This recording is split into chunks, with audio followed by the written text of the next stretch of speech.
Sari, istri itu ibarat ladang, dan suami adalah pemiliknya. Semua hasil ladang harus diserahkan kepada pemiliknya kalau mau masuk surga. Jangan pernah tanya uangmu dipakai untuk apa. Itu hak suamimu. Kalimat itu masih terngiang jelas di kepalaku sampai hari ini. Aku masih ingat bagaimana ibu mertuaku mengucapkannya tanpa sedikit pun ragu. Wajahnya tenang. Suaranya pelan. Seolah-olah apa yang baru saja keluar dari mulutnya adalah sebuah kebenaran yang tidak boleh dibantah siapapun. Di sampingnya, suamiku hanya mengulurkan tangan. Tanpa ucapan terima kasih. Tanpa bertanya bagaimana hari kerjaku. Tanpa melihat wajahku yang bahkan belum sempat menghapus keringat setelah pulang bekerja. Yang dia lihat hanya amplop gaji di tanganku. Aku menyerahkannya. Seperti bulan-bulan sebelumnya.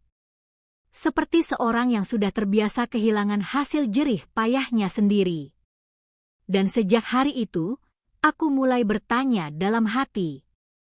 Benarkah menjadi istri berarti kehilangan hak atas hasil kerja keras sendiri? Sebelum aku lanjut, aku penasaran dulu. Kalian lagi nonton dari kota atau kabupaten mana? Tulis di kolom komentar ya. Aku ingin tahu cerita ini sampai kemana saja. Sekarang izinkan aku menceritakan kenapa satu kalimat itu akhirnya menghancurkan rumah tanggaku. Aku benar-benar tidak tahu harus mulai dari mana. Kalau dipikir-pikir, yang paling menyakitkan bukan karena setiap bulan seluruh gajiku berpindah ke tangan suamiku. Yang membuat dadaku sesak justru karena aku tidak pernah diberi hak untuk bertanya. Setiap kali mulutku mulai terbuka, selalu ada kalimat yang sama. Jangan melawan suami. Jangan membantah orang tua. Jangan jadi istri durhaka. Lama-kelamaan aku mulai percaya bahwa mungkin memang aku yang salah. Namaku Sari. Usiaku 30 tahun. Setiap pagi sebelum matahari benar-benar terbit, aku sudah bangun. Menyiapkan sarapan. Menyapu rumah. Mencuci pakaian. Lalu berangkat bekerja. Aku bekerja sebagai karyawan toko. Pekerjaannya memang tidak mewah. Gajinya juga tidak besar. Tetapi aku selalu bersyukur. Bagiku, setiap rupiah yang kudapat berasal dari keringat yang halal. Aku sering pulang ketika langit mulai gelap. Kakiku pegal. Punggungku terasa seperti dipatahkan. Kadang aku bahkan belum sempat duduk selama 8 jam penuh. Namun setiap kali menerima gaji di akhir bulan, rasa lelah itu seolah hilang. Aku membayangkan kebutuhan rumah akan tercukupi. Aku membayangkan kami perlahan bisa menabung. Aku membayangkan kehidupan kami akan semakin baik. Ternyata semua itu hanya ada di dalam kepalaku. Karena kenyataannya, sejak hari pertama menikah, tidak pernah sekalipun aku memegang hasil kerjaku lebih dari beberapa menit. Begitu sampai di rumah, amplop itu selalu berpindah tangan. Awalnya aku tidak keberatan. Aku percaya pada suamiku. Aku percaya semua uang itu benar-benar dipakai untuk kebutuhan keluarga. Aku percaya kami sedang membangun masa depan bersama. Aku bahkan merasa bangga bisa ikut membantu ekonomi rumah tangga. Sayangnya, kepercayaan itu perlahan berubah menjadi sesuatu yang tidak pernah kubayangkan sebelumnya.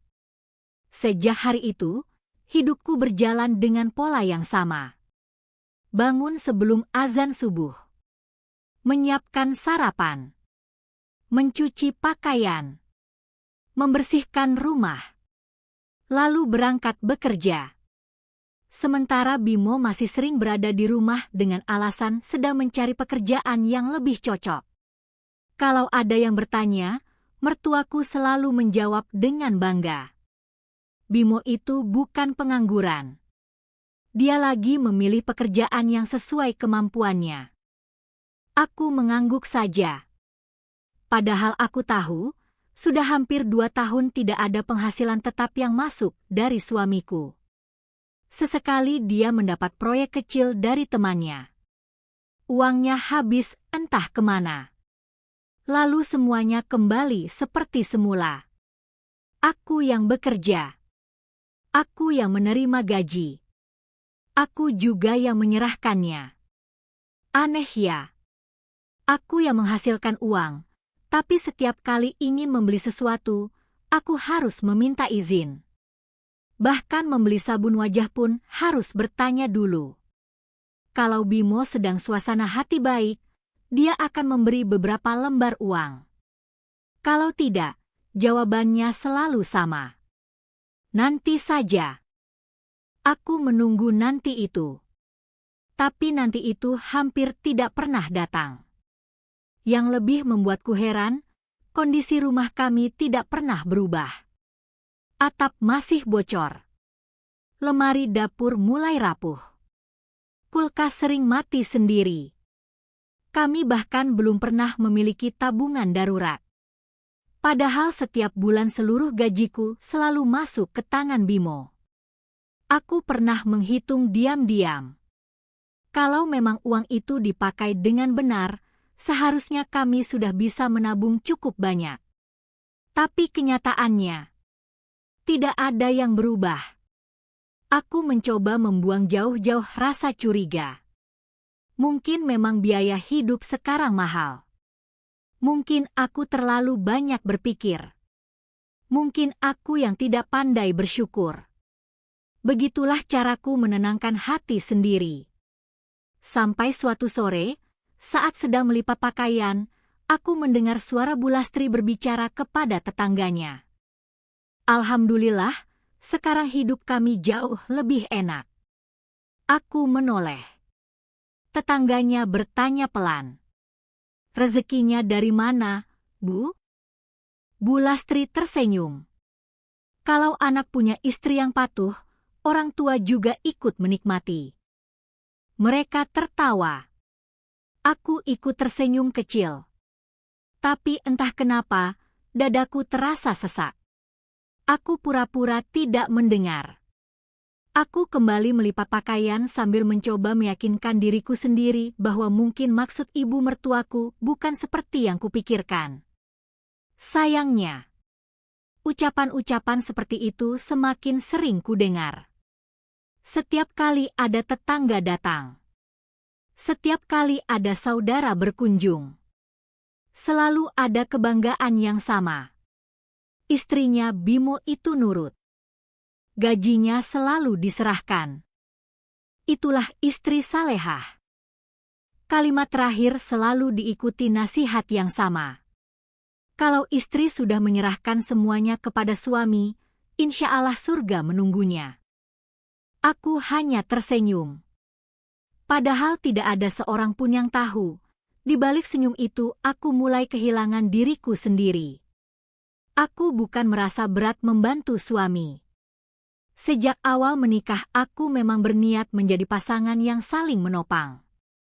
Kalau suatu hari nanti Bimo berhasil mendapatkan pekerjaan yang baik, aku bahkan siap berhenti bekerja dan mengurus rumah sepenuhnya. Aku tidak pernah mempermasalahkan siapa yang mencari nafkah. Yang mulai menggangguku adalah satu hal. Aku tidak pernah tahu kemana uang itu pergi. Setiap kali aku bertanya, jawabannya selalu pendek. Ada kebutuhan. Kamu tidak usah pusing. Percaya saja sama suami. Lalu Bu Lastri akan menimpali. Perempuan itu jangan terlalu banyak bertanya soal uang. Rezeki suami itu urusan suami. Aku kembali diam. Karena setiap kali mencoba menjelaskan isi hatiku, pembicaraan selalu berakhir dengan ceramah panjang tentang ketaatan istri. Aku mulai merasa bukan sedang diajak berdiskusi. Aku sedang dibungkam. Beberapa bulan kemudian, hidupku benar-benar berubah. Suatu siang saat sedang bekerja, telepon genggamku bergetar. Nama adikku muncul di layar. Begitu kuangkat, suara di seberang langsung bergetar.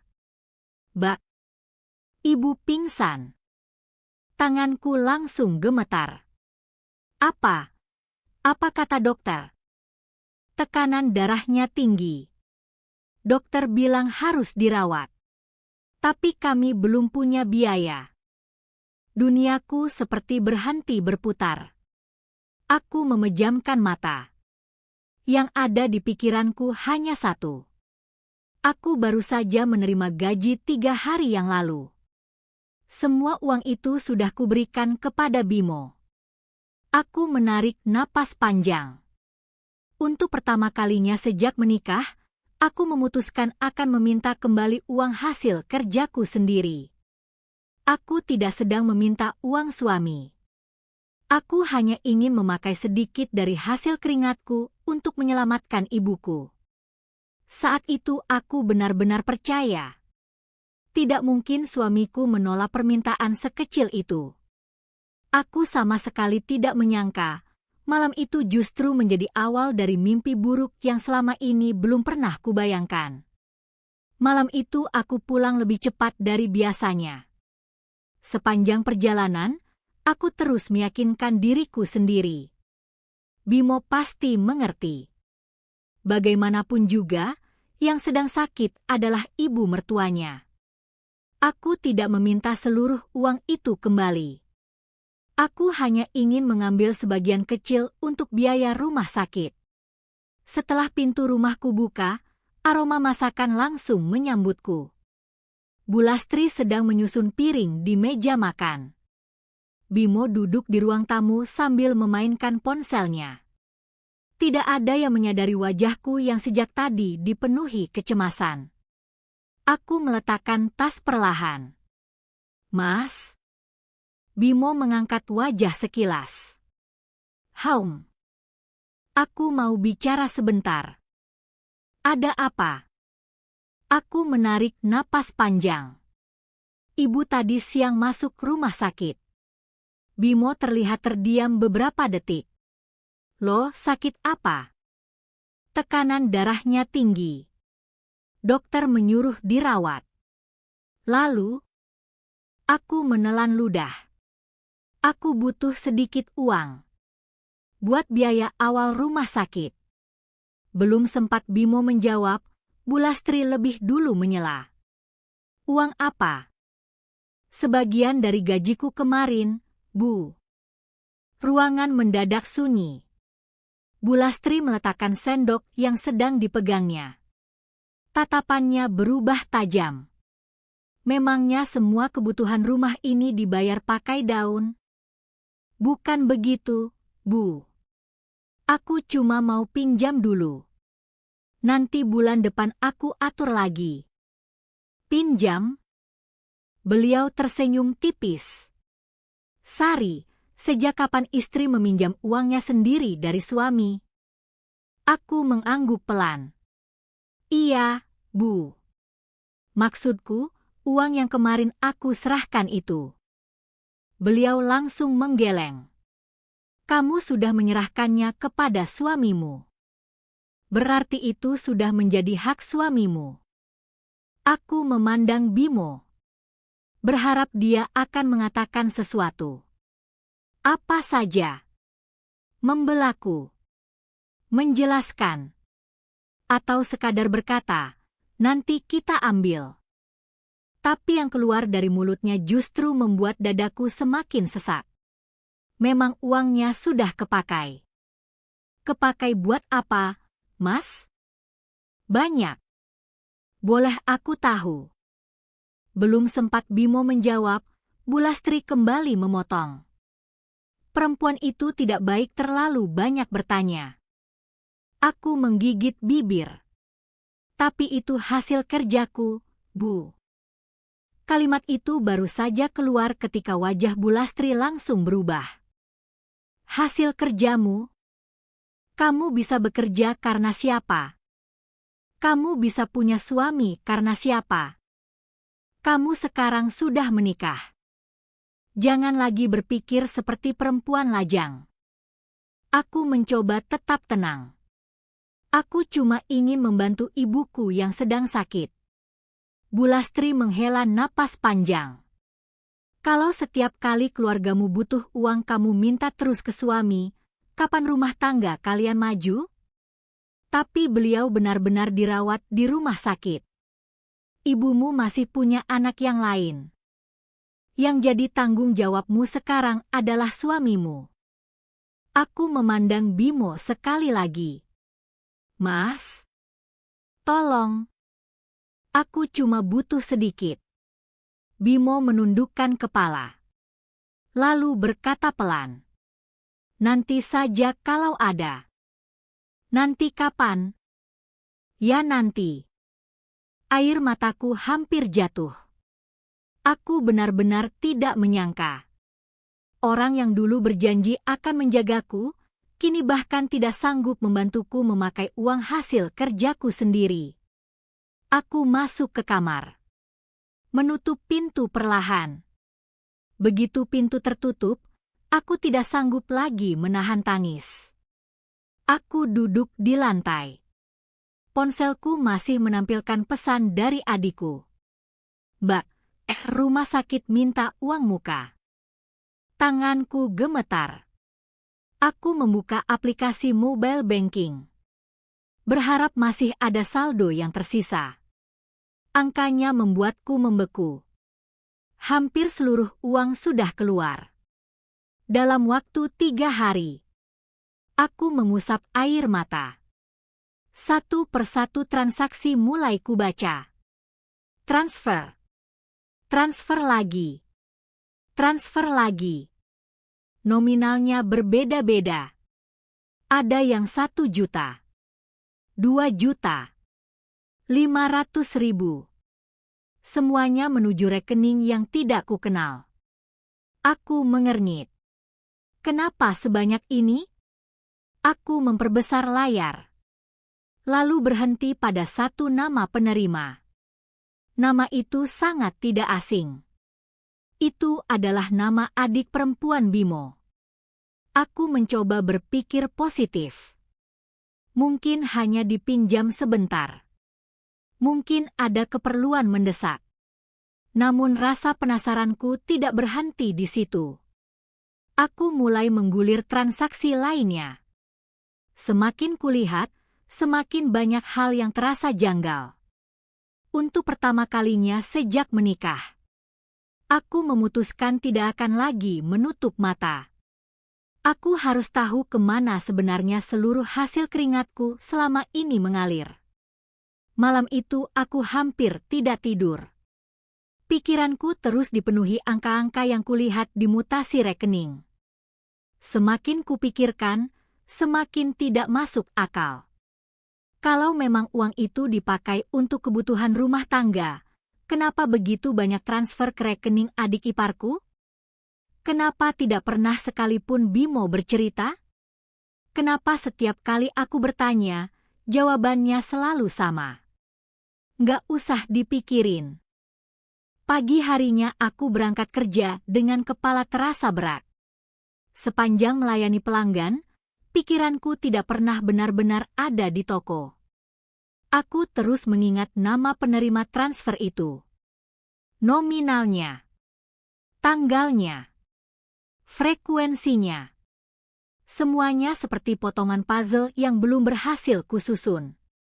Saat jam istirahat tiba, ponselku berdering. Adik iparku mengunggah foto baru di media sosial. Awalnya aku tidak terlalu memperhatikan. Sampai mataku berhenti pada sebuah tas bermerek yang sedang dipeluknya. Di foto berikutnya, ia sedang makan di restoran yang bahkan belum pernah kumasuki. Lalu foto lain. Sepatu baru. Jam tangan baru. Liburan ke sebuah hotel. Aku menelan ludah. Bukankah beberapa hari lalu Bulastri bilang keadaan ekonomi keluarga sedang sulit? Bukankah katanya uangku habis untuk kebutuhan rumah? Lalu semua ini apa? Aku mencoba mengusir prasangka buruk. Mungkin hadiah. Mungkin hasil kerjanya sendiri. Mungkin aku terlalu cepat menuduh. Namun takdir seolah sengaja membuka mataku sedikit demi sedikit. Sepulang kerja, aku mampir ke minimarket dekat rumah. Saat sedang mengantre di kasir, seseorang menepuk bahuku. "Sari." Aku menoleh. Ternyata Bu Rina, tetangga yang rumahnya hanya berjarak beberapa pintu dari rumah mertuaku. "Kok sendirian?" "Bimo mana?" "Di rumah, Bu." "Oh, kirain lagi jalan-jalan naik motor baru." Aku mengernyit. "Motor baru?" "Iya. Yang kemarin dipakai keliling kampung." "Bagus juga motornya." Aku hanya tersenyum canggung. Dalam kepalaku langsung muncul banyak pertanyaan. Motor baru? Aku bahkan tidak pernah mendengar Bimo membeli motor. Sesampainya di rumah, pertanyaan itu langsung terjawab. Di teras berdiri sebuah motor baru yang masih mengilap. Plat nomornya masih sementara. Aku terpaku beberapa detik. Motor itu jelas bukan motor lama yang biasa dipakai Bimo. Aku masuk ke dalam rumah.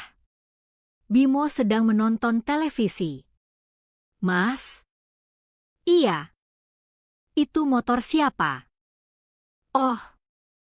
Bimo tersenyum santai. "Punyaku." Aku menatapnya tidak percaya. "Punya Mas?" "Iya." "Sejak kapan?" "Baru beberapa hari." "Mas beli?" "Iya." "Pakai uang dari mana?" Wajah Bimo langsung berubah. "Kamu kok banyak tanya?" "Aku cuma ingin tahu." "Ya nyicil." "Cicilan berapa?" "Nggak usah kamu pikirin." Jawaban itu lagi. Kalimat yang sama. Kalimat yang selalu dipakai setiap kali aku mulai mencari tahu. Belum sempat aku bicara lagi, Bu Lastri keluar dari dapur. "Wah, baru pulang sudah interogasi suami." "Bukan begitu, Bu." "Lalu bagaimana?" "Aku cuma baru tahu ada motor baru." Bu Lastri tersenyum tipis. Memangnya suami harus minta izin sama istri? "Bukan soal izin. Aku cuma ingin tahu." "Untuk apa?" "Karena kami kan satu keluarga." Bu Lastri langsung duduk di samping Bimo. "Sari, dalam rumah tangga itu ada pembagian peran. Istri bekerja kalau memang diperlukan. Suami yang mengatur semuanya. Kamu tidak perlu tahu urusan laki-laki." Aku menarik napas panjang. "Tapi cicilannya dibayar pakai apa, Bu?" Ruangan kembali hening. Bimo menatap ibunya. Bu Lastri menatapku. Lalu beliau menjawab pelan. "Rezeki itu datang dari Allah." Aku hampir tertawa mendengarnya. Bukan karena lucu, tapi karena jawaban itu sama sekali tidak menjawab pertanyaanku. Malam itu, saat semua orang sudah tidur, aku kembali membuka aplikasi mobile banking. Aku mencocokkan tanggal pembelian motor dengan tanggal transaksi yang keluar dari rekeningku. Dadaku langsung berdegup kencang. Tanggalnya sama. Nominal uang mukanya juga hampir sama. Aku memperbesar layar berkali-kali. Berharap aku salah membaca. Namun semakin kulihat, semakin jelas semuanya. Motor baru yang dipakai suamiku ternyata dibayar menggunakan hasil keringatku. Sementara ibuku masih terbaring di rumah sakit karena aku dianggap tidak berhak memakai uangku sendiri. Aku memandangi layar ponsel itu cukup lama. Tanganku mulai dingin.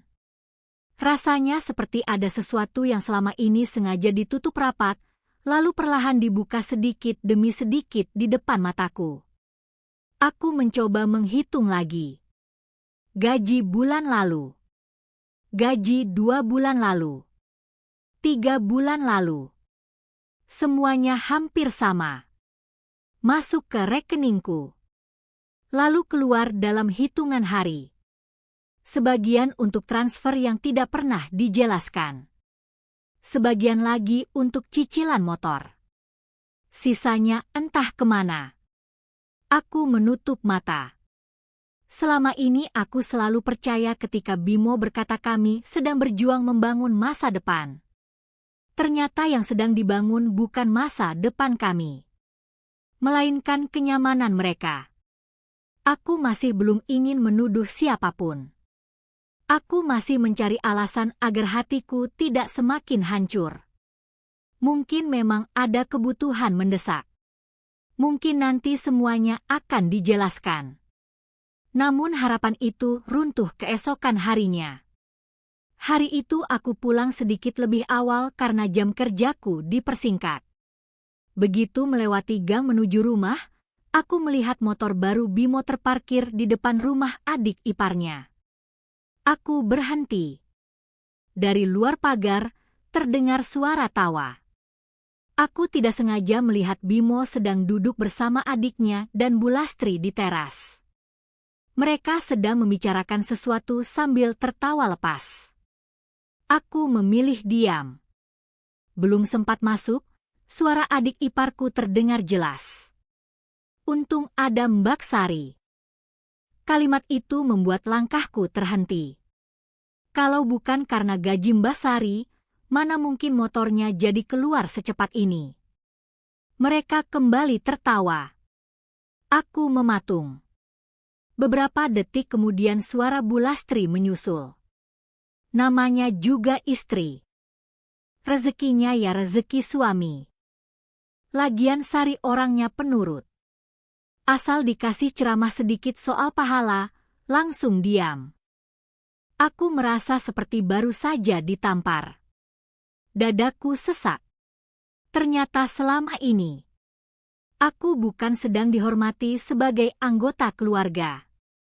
Aku hanya dianggap sumber uang. Aku mundur perlahan sebelum mereka melihatku. Air mataku jatuh begitu saja. Bukan karena uangnya, tetapi karena ternyata kepatuhanku dijadikan bahan tertawaan. Malam itu aku tidak mengatakan apa-apa. Aku ingin memastikan semuanya lebih dulu. Aku mulai membuka kembali seluruh mutasi rekening beberapa bulan terakhir. Aku mencatat setiap transaksi. Tanggal. Nominal. Nama penerima. Semuanya kutulis di sebuah buku kecil yang kusimpan di dalam lemari pakaian. Semakin banyak data yang kukumpulkan, semakin jelas polanya. Transfer ke adik ipar hampir setiap bulan.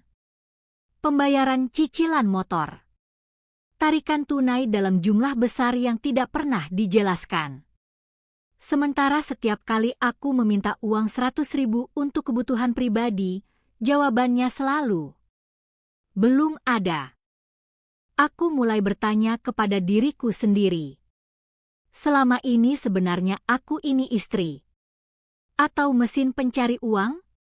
Beberapa hari kemudian, saat sedang membersihkan lemari ruang tamu, aku menemukan sebuah map coklat.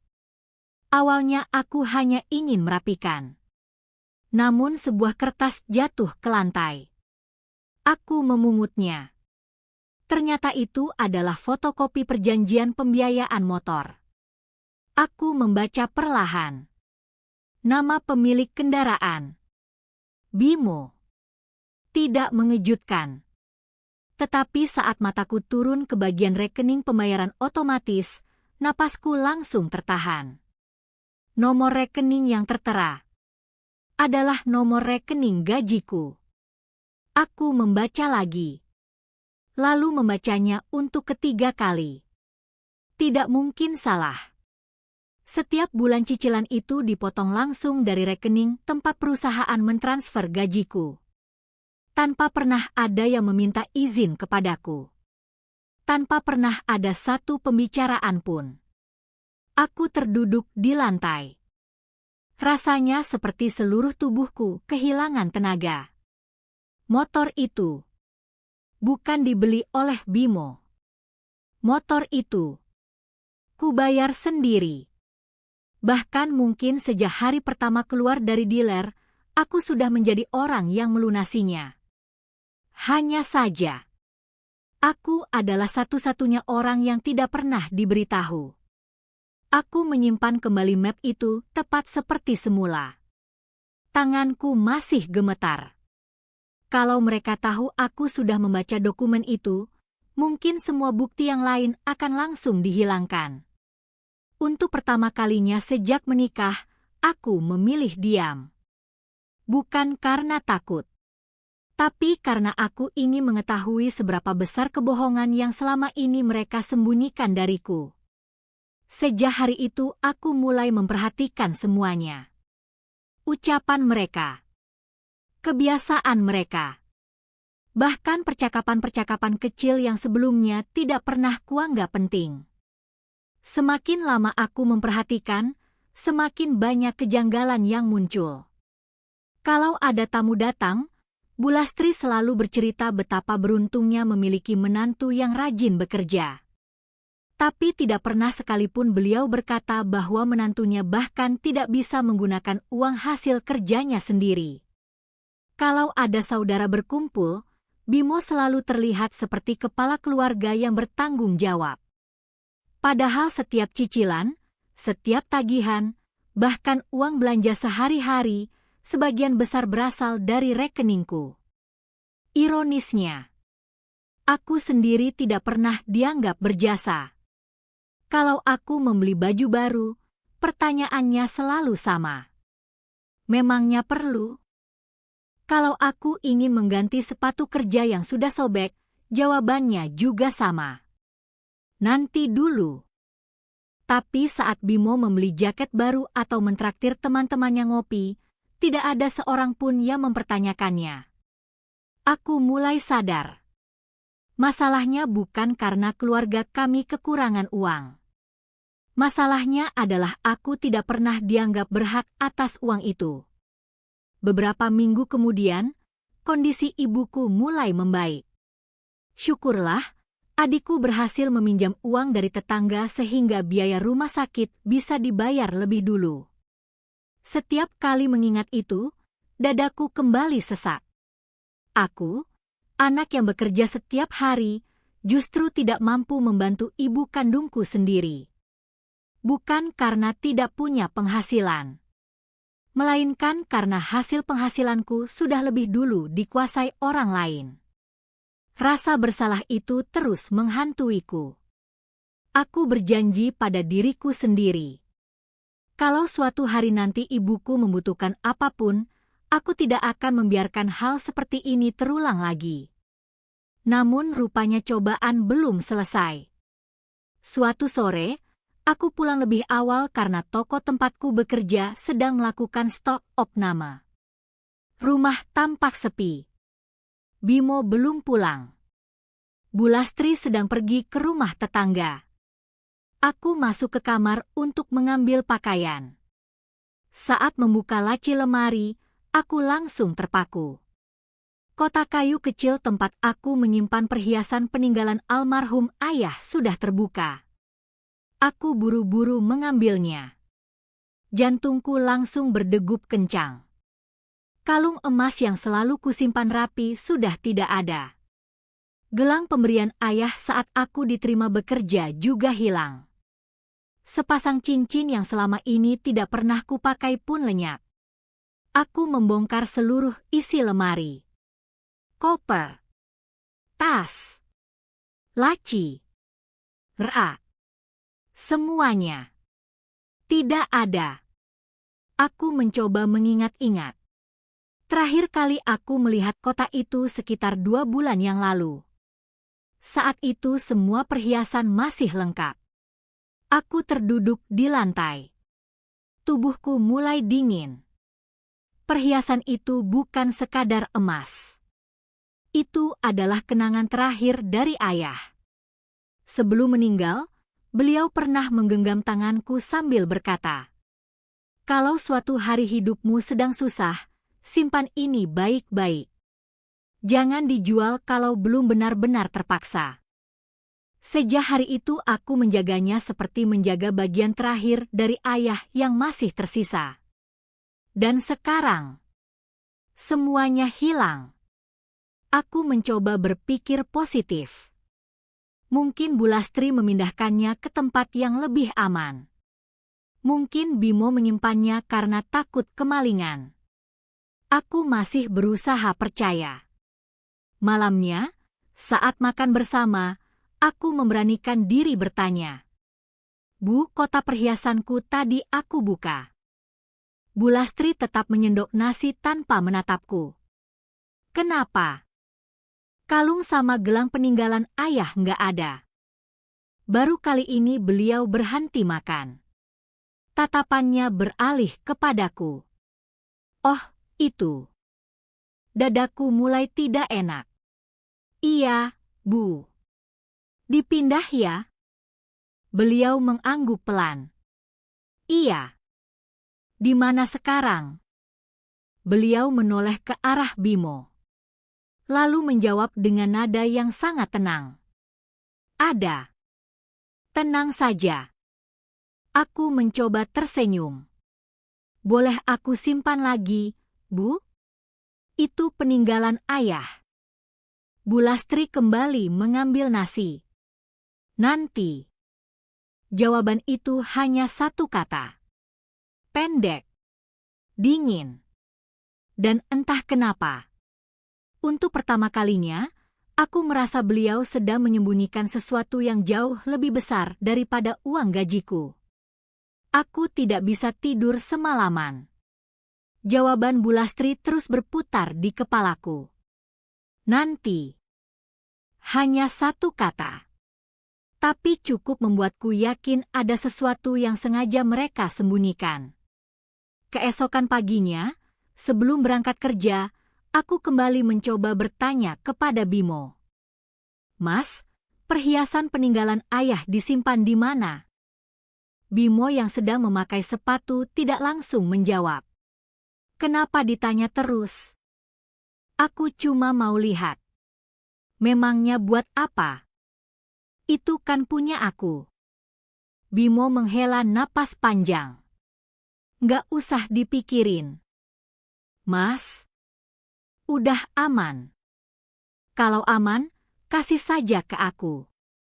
Bimo berdiri. "Nanti." Lagi-lagi kata itu. Nanti. Seolah kata itu bisa menyelesaikan semuanya. Aku memandang wajah suamiku lama. Sudah bertahun-tahun kami menikah.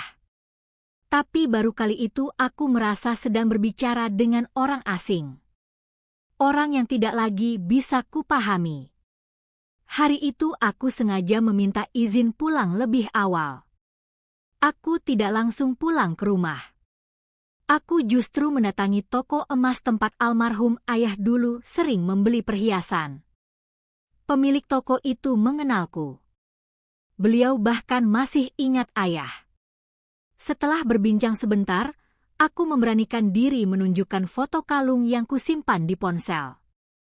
"Pak, kalau perhiasan seperti ini dijual, biasanya Bapak ingat tidak?" Beliau menggeleng pelan.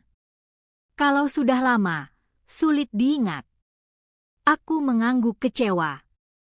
Saat hendak berpamitan, seorang pegawai yang berdiri di belakang tiba-tiba berkata pelan, "Bu?" Aku menoleh. Kalau tidak salah, saya pernah lihat kalung itu. Jantungku langsung berdegup lebih cepat. "Serius?" Pegawai itu tampak berpikir beberapa saat. Saya tidak berani memastikan. Tapi bentuk liontinnya saya ingat. Yang menjual sepertinya ibu-ibu. Ibu-ibu. Iya. Usianya sekitar 60-an. Aku langsung teringat Bu Lastri. Tapi saya tidak yakin.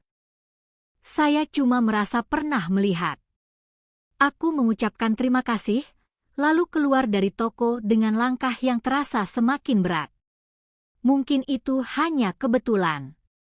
Aku masih mencoba menenangkan diriku. Namun semesta seperti tidak memberiku kesempatan untuk terus berpura-pura. Sore harinya, saat sedang menyapu halaman, Bu Rina menghampiriku. "Wah, Sari, kamu kok kurusan?" Aku tersenyum tipis. "Biasa, Bu." Beliau mendekat. "Lagi banyak pikirannya." Aku hanya tersenyum. Entah kenapa, hari itu Bu Rina terlihat ragu-ragu. Seolah ingin mengatakan sesuatu. "Bu Rina, kenapa?" Beliau melihat ke kanan dan kiri memastikan tidak ada orang. "Sebenarnya, Ibu nggak enak ngomong." "Nggak apa-apa, Bu. Beberapa bulan lalu, Ibu pernah lihat ibu mertuamu keluar dari Pegadaian." Aku terdiam. "Pegadaian?" "Iya. Awalnya ibu kira cuma lewat. Tapi waktu keluar, beliau pegang amplop. Aku mulai sulit bernapas. Lalu, beberapa hari setelah itu, ibu dengar Bimo lagi ribut sama seseorang di ujung gang. Katanya soal utang. Aku menggenggam gagang sapu semakin erat. "Utang?" Bu Rina mengangguk pelan. "Ibu sebenarnya nggak mau ikut campur. Tapi setelah lihat keadaanmu sekarang, Ibu kasihan." Aku mencoba tersenyum meski bibirku mulai bergetar. "Makasih ya, Bu." Setelah Bu Rina pulang, aku duduk sendirian di teras. Potongan-potongan kejadian itu mulai saling menyambung. Transfer yang tidak jelas. Motor baru. Perhiasan ayah yang hilang. Pegadaian. Utang. Semuanya seperti mengarah pada satu jawaban yang sangat ingin kuhindari. Malamnya aku menunggu Bimo pulang. Begitu dia masuk rumah, aku langsung berdiri di depannya. "Mas, apa benar perhiasan peninggalan ayah sudah dijual?" Langkah Bimo langsung terhenti. Tatapannya berubah. Belum sempat dia menjawab, Bu Lastri keluar dari dapur. Beliau menatapku tanpa sedikit pun terlihat terkejut. Justru dengan suara yang sangat tenang, beliau berkata, "Iya, kami yang menjualnya." Dunia di sekelilingku seolah berhenti. Aku menatap wajah beliau, berharap kalimat berikutnya adalah penjelasan yang masuk akal. Namun yang keluar justru membuat seluruh tubuhku lemas. Itu terpaksa kami lakukan. Karena harus menutup utang Bimo. Aku tidak langsung bisa berbicara. Rasanya seperti ada sesuatu yang menghantam dadaku begitu keras hingga napasku tercekat. Yang baru saja ku dengar bukan sekadar pengakuan. Itu adalah kenyataan yang selama ini mati-matian kutolak. Perhiasan peninggalan ayah benar-benar sudah dijual. Dan yang lebih menyakitkan, bukan karena rumah kami kelaparan. Bukan karena ada anggota keluarga yang sedang sekarat. Bukan karena keadaan memaksa. Melainkan untuk menutup utang suamiku sendiri. Aku memandang Bimo. Matanya justru menghindar. Tidak ada rasa bersalah. Tidak ada penyesalan. Hanya diam. Diam yang selama ini selalu menjadi pelariannya. Suaraku bergetar. "Mas, itu peninggalan ayahku. Ayah menitipkannya buat aku." Bimo masih menunduk. Aku niatnya nanti mau ganti. "Kapan?" Aku hampir berteriak. "Kapan, Mas? Kalau aku nggak nanya, apa kalian mau bilang?" Ruangan kembali sunyi. Bulastri malah menarik kursi dan duduk dengan santai. Beliau memandangku seperti seorang ibu yang sedang menasihati anak kecil. Sari, kamu jangan terlalu membesarkan masalah. Aku tertawa kecil. Bukan karena lucu, tapi karena aku benar-benar tidak percaya dengan apa yang baru saja kudengar. Membesarkan masalah? Iya. Itu cuma perhiasan. Kalimat itu membuat air mataku jatuh begitu saja. Cuma perhiasan? Itu satu-satunya peninggalan ayahku. Itu kenangan terakhir yang aku punya. Bulastri menggeleng pelan. Kenangan itu ada di hati, bukan di emas. Aku menggigit bibir sekuat mungkin. Kalau bukan karena rasa hormatku kepada orang yang lebih tua, mungkin sejak tadi aku sudah berteriak. Tapi itu milik saya, Bu. Tidak ada yang minta izin. Tidak ada yang memberitahu. Tahu-tahu sudah dijual.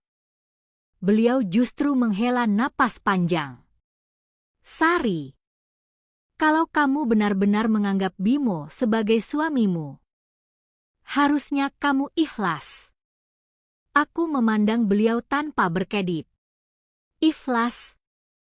Iya.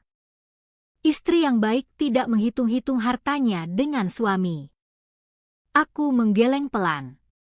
Ini bukan soal harta. Ini soal kepercayaan. Ini soal hak. Untuk pertama kalinya wajah Bulastri berubah. Beliau mulai meninggikan suara. Hak. Kamu bicara hak. Selama tinggal di rumah ini, siapa yang masak buat kamu? Siapa yang mencuci baju? Siapa yang menjaga rumah waktu kamu kerja? Kamu jangan cuma merasa paling berkorban. Aku menarik napas panjang. Kalimat itu terdengar sangat tidak adil. Selama ini aku tidak pernah mempermasalahkan siapa yang memasak. Aku juga tidak pernah menghitung berapa banyak uang yang kuberikan. Yang kutanyakan hanya satu. Kenapa barang milikku dijual tanpa izinku? Namun pertanyaan sesederhana itu seolah tidak pernah layak dijawab. Bimo akhirnya berdiri. Sudah, Sar. Nggak usah dibahas lagi. Aku menoleh cepat. Nggak usah dibahas. Itu peninggalan ayahku, Mas. Aku kehilangan satu-satunya kenangan yang masih bisa kupegang. Dan menurutmu ini selesai begitu saja? Bimo mengusap wajahnya. Utangnya juga sudah lunas. Aku benar-benar terpaku. Jadi, yang dia pikirkan hanyalah utangnya sudah selesai. Bukan luka yang baru saja ditinggalkan di hatiku. Bukan pengkhianatan yang mereka lakukan. Yang penting bagi mereka hanyalah masalahnya sudah lewat. Padahal bagiku, masalah itu baru saja dimulai. Malam itu aku mengunci pintu kamar. Aku duduk sendirian di lantai. Kotak kayu tempat perhiasan ayah dulu kusimpan masih ada di depanku. Kini isinya kosong. Aku membelainya perlahan. Air mataku menetes satu persatu di atas tutup kotak itu. Aku teringat wajah ayah. Aku teringat senyumnya. Aku teringat bagaimana beliau mengumpulkan uang sedikit demi sedikit untuk membeli perhiasan itu sebagai bekal anak perempuannya. Dan kini, semuanya habis. Bukan karena aku. Bukan karena kebutuhan mendesak. Tetapi karena kebohongan orang-orang yang selama ini kuanggap keluarga. Saat itulah, ada sesuatu dalam diriku yang berubah. Aku tidak lagi menangis karena kehilangan emas. Aku menangis karena akhirnya sadar. Selama ini aku tidak pernah benar-benar dianggap sebagai istri. Aku hanya dianggap sebagai orang yang menghasilkan uang. dan selama uang itu masih bisa mereka ambil, mereka akan terus membungkamku dengan kalimat yang sama. Surga di bawah kaki suami. Malam itu juga, untuk pertama kalinya sejak menikah, aku mengambil sebuah keputusan yang diam-diam akan mengubah seluruh hidup kami. Aku tidak tidur semalaman. Bukan karena marah. Bukan juga karena ingin membalas mereka. Aku hanya terus memikirkan satu pertanyaan. Kalau aku tetap bertahan seperti ini, apa yang akan tersisa dariku 5 tahun lagi? Gajiku habis. Perhiasan peninggalan ayah sudah hilang. Ibuku bahkan nyaris tidak bisa kutolong saat sakit. Lalu apa lagi yang akan mereka ambil? Harga diriku? Masa depanku? Atau mungkin seluruh hidupku? Pagi harinya aku bangun lebih awal seperti biasa. Aku memasak, menyapu, mengapel, menyiapkan sarapan. Semuanya kulakukan seperti tidak terjadi apa-apa. Bu Lastri bahkan sempat tersenyum melihatku. Nah, begitu. Istri yang baik memang jangan lama-lama marah. Aku hanya membalas dengan senyum tipis. Dalam hati aku berkata, "Bukan, Bu. Saya bukan sudah memaafkan. Saya hanya sudah berhenti berharap." Hari itu adalah tanggal gajian. Setiap bulan, tanggal itu selalu membuatku lega. Tapi kali ini berbeda. Sejak berangkat kerja, aku sudah memiliki rencana. Saat jam istirahat, aku meminta izin keluar sebentar. Aku menuju bank. Tanganku berkeringat saat mengambil nomor antrean. Entah kenapa, jantungku berdegup sangat kencang. Seolah aku sedang melakukan kesalahan besar. Padahal, aku hanya ingin menjaga hasil kerjaku sendiri. Saat nomor antreanku dipanggil, aku duduk di depan petugas customer service. "Ada yang bisa kami bantu, Bu?" Aku menarik napas panjang. Saya ingin membuka rekening baru. Petugas itu tersenyum ramah. "Baik, Bu. Apakah rekening lama akan tetap digunakan?" "Iya. Tapi mulai bulan depan saya ingin gaji saya masuk rekening yang baru." Kalimat itu keluar pelan. Namun rasanya seperti batu besar yang akhirnya berhasil kulepaskan dari dadaku. Prosesnya tidak lama. Saat buku tabungan baru dan kartu ATM itu berada di tanganku, air mataku hampir jatuh. Benda sederhana itu memberiku perasaan yang sudah lama hilang. Merasa memiliki kendali atas hidupku sendiri. Sebelum kembali bekerja, aku juga menghubungi bagian HRD. Aku meminta perubahan rekening penerima gaji mulai bulan berikutnya. Petugas HRD hanya meminta formulir dan fotokopi buku tabungan. Tidak ada pertanyaan. Tidak ada ceramah. Tidak ada yang mengatakan aku durhaka. Semudah itu. Aku justru bertanya dalam hati, kenapa selama ini aku begitu takut mengambil keputusan yang sebenarnya menjadi hakku? Sore harinya aku pulang seperti biasa. Aku tidak mengatakan apapun. Aku ingin menunggu sampai gaji berikutnya masuk. Aku ingin semuanya jelas. Sebulan kemudian, hari yang kutunggu akhirnya datang. Pagi-pagi sekali, notifikasi dari aplikasi mobile banking masuk ke ponselku. Gaji telah ditransfer. Aku membuka aplikasi dengan tangan gemetar. Saldo itu masuk. Utuh. Tidak ada potongan. Tidak ada transfer otomatis. Tidak ada cicilan motor. Tidak ada transaksi yang tidak ku ketahui. Untuk pertama kalinya sejak menikah, Aku bisa melihat hasil kerja kerasku tetap berada di rekeningku sendiri. Aku memejamkan mata. Bukan karena serakah. Bukan karena tidak ingin membantu keluarga. Melainkan karena akhirnya aku bisa bernapas tanpa rasa takut. Namun ketenangan itu hanya bertahan beberapa jam. Menjelang siang, ponselku berdering. Nama Bimo muncul di layar. Aku mengangkatnya. Halo, Mas. Sari. Kenapa gajimu belum masuk? Aku diam. Gajinya sudah masuk. Loh, kok rekening yang biasa kosong? Aku pindahkan. Beberapa detik tidak ada suara. Lalu nada bicara Bimo berubah. Kamu pindahkan? Iya.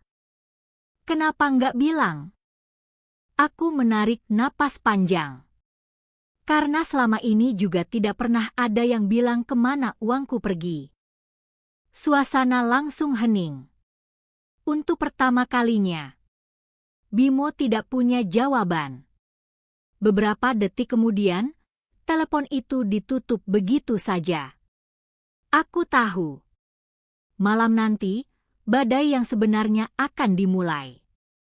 Sore itu aku sengaja pulang sedikit lebih lambat. Entah kenapa, sepanjang perjalanan pulang, dadaku terasa tidak tenang. Aku tahu Bimo pasti sudah menyadari seluruh rencanaku.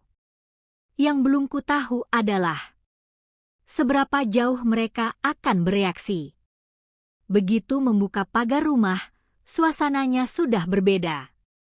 Motor Bimo terparkir miring. Pintu rumah terbuka lebar. Dari dalam terdengar suara Bulastri yang sedang marah. Akhirnya pulang juga. Aku menarik napas pelan lalu masuk. Bimo berdiri di ruang tamu sambil memegang ponselnya. Wajahnya merah. Di atas meja tergeletak buku tabungan lamaku. Rupanya dia sudah mencoba mengecek rekening itu berkali-kali. Kenapa rekeningnya kosong? Aku melepas sepatu tanpa tergesa. Karena gajiku masuk ke rekening lain. Kamu sengaja? Iya. Siapa yang nyuruh? Tidak ada. Berarti kamu sudah mulai menyembunyikan uang dari suami? Aku menatapnya tenang. Bukan menyembunyikan. Aku hanya menyimpan hasil kerjaku. Belum sempat Bimo menjawab, Bulastri langsung berdiri. Sari, apa yang kamu lakukan ini dosa. Aku menoleh. Dosa? Istri tidak boleh menyembunyikan harta dari suami. Aku mengangguk pelan. Lalu suami boleh menyembunyikan penggunaan uang istrinya. Bulastri terdiam beberapa detik. Kamu jangan memutarbalikkan keadaan. Aku tidak memutarbalikkan apapun. Selama bertahun-tahun aku tidak pernah tahu kemana uangku pergi. Waktu ibuku sakit, aku tidak boleh memakai uangku sendiri. Motor Mas Bimo dibayar dari rekeningku. Perhiasan peninggalan ayah dijual tanpa izinku. Apa semua itu juga ajaran yang ibu maksud? Ruangan mendadak sunyi. Bimo menghentakkan tangannya ke meja. Kamu sudah berubah. Aku tersenyum tipis. Bukan. Aku baru sadar. Bulastri kembali berkata dengan nada tinggi. Ingat, Sari. Surga di bawah kaki suami. Kalimat itu. Kalimat yang selama bertahun-tahun membuatku memilih diam. Kalimat yang selalu dipakai untuk menghentikan setiap pertanyaanku. Hari itu. Untuk pertama kalinya. Aku tidak lagi takut mendengarnya. Aku menatap Bulastri lurus-lurus. Kalau surga di bawah kaki suami. Lalu di mana letak tanggung jawab suami memberi nafkah? Tidak ada yang menjawab. Aku melangkah mendekat. Kenapa selama ini justru keringat istrinya yang dipakai membiayai suaminya? Ayah saya bekerja puluhan tahun untuk membeli perhiasan itu. Mas Bimo menghabiskannya hanya untuk menutup utang yang bahkan tidak pernah saya ketahui. Setiap bulan saya bekerja. Saya bangun sebelum subuh. Saya pulang ketika hari sudah gelap. Tapi saya tidak pernah boleh bertanya. Yang saya dapat hanya ceramah. Air mataku mulai jatuh. Namun kali ini aku tidak lagi menangis karena lemah. Aku menangis karena akhirnya berani membela diriku sendiri. Saya menghormati suami. Saya menghormati orang tua. Tapi menghormati bukan berarti membiarkan diri saya terus dizalimi. Saya tidak pernah menolak membantu keluarga. Yang saya tolak adalah kebohongan. Tolong bedakan. Bimo masih berdiri mematung. Untuk pertama kalinya sejak kami menikah. Dia tidak mampu membantah satupun ucapanku. Beberapa hari setelah pertengkaran itu, suasana rumah menjadi sangat dingin. Tidak ada lagi percakapan. Tidak ada lagi makan bersama. Aku tetap bekerja. Gajiku tetap masuk ke rekeningku. Aku mulai mengirim sebagian uang setiap bulan untuk membantu biaya berobat ibuku. Sisanya ku tabung. Semakin lama, Bimo semakin sering pulang larut malam. Telepon dari nomor yang tidak kukenal mulai berdatangan. Awalnya kuabaikan. Sampai suatu sore, seseorang datang mengetuk pintu rumah. Dua pria berpakaian rapi berdiri di depan pagar. Mohon maaf. Apakah ini rumah Pak Bimo? Iya. Kami dari perusahaan pembiayaan. Kami sudah beberapa kali menghubungi beliau. Jantungku langsung berdegup. Maksudnya? Sudah 8 bulan cicilan tidak dibayar. Aku membeku. Bukan hanya motor. Ada beberapa pinjaman lain. Darahku seperti berhenti mengalir. Beberapa pinjaman? Pria itu membuka map. Aku melihat begitu banyak lembar tagihan. Jumlahnya membuat lututku lemas. Ternyata selama ini bukan hanya utang motor. Ada pinjaman pribadi. Ada pinjaman koperasi. Ada utang kepada beberapa orang. Jumlahnya jauh lebih besar daripada yang pernah kubayangkan. Semuanya selama ini ditutup menggunakan gajiku. Dan sejak uangku tidak lagi bisa mereka ambil. Seluruh kebohongan itu runtuh satu persatu. Sebulan kemudian, rumah yang selama ini kutinggali dipasang pemberitahuan penyitaan. Tetangga mulai berdatangan. Sebagian berbisik-bisik. Sebagian hanya menghela napas. Aku tidak lagi menangis. Aku hanya masuk ke kamar. Mengemas pakaian seperlunya. Mengambil foto almarhum ayah. Menyimpan buku tabungan. Lalu berpamitan. Saat aku menyeret koper melewati ruang tamu, Bimo akhirnya memanggilku. Sar. Aku berhenti. Jangan pergi. Aku menoleh. Kenapa? Kita bisa mulai lagi. Aku menggeleng pelan. Yang ingin memulai lagi itu kamu. Setelah semua yang bisa kamu ambil dariku sudah habis. Bimo menundukkan kepala. Untuk pertama kalinya, aku melihat penyesalan di wajahnya. Sayangnya, penyesalan selalu datang ketika semuanya sudah terlambat. Aku melangkah keluar. Tidak ada yang mengejarku. Tidak ada yang menahanku. Langkahku terasa ringan.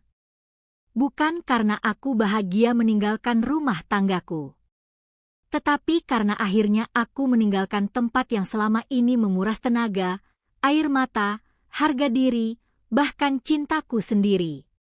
Beberapa bulan kemudian, aku mengontrak rumah kecil bersama ibuku. Rumahnya sederhana.